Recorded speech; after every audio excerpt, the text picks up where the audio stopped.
Les forces israéliennes ciblent les convois d'aide de l'UNRWA et emmènent des responsables de l'hôpital El Hamel vers un lieu inconnu.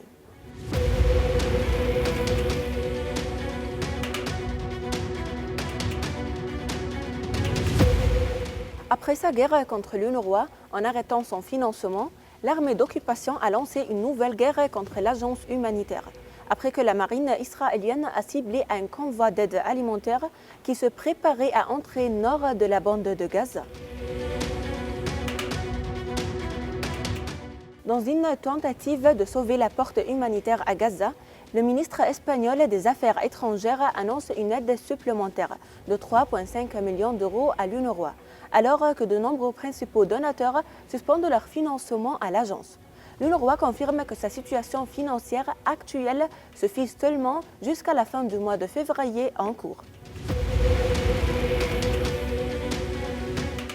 Pendant qu'Israël combat les aides et les empêche d'atteindre Gaza, l'Observatoire méditerranéen des droits de l'homme souligne la gravité de la sécheresse et de la soif.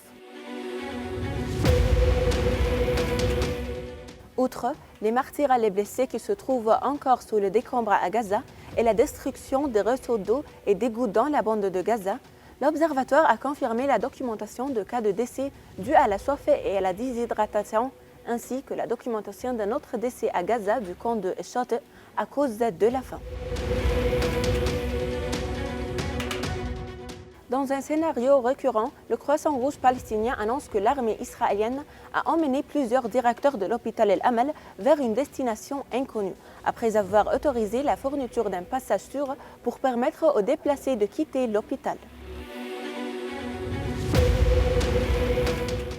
Des centaines de déplacés ont déjà commencé à quitter les locaux du Croissant Rouge et de l'hôpital El Hamel après un siège de 2 semaines, tandis que l'armée israélienne continue de tirer sur les bâtiments de l'association et de l'hôpital pour forcer les déplacés à sortir.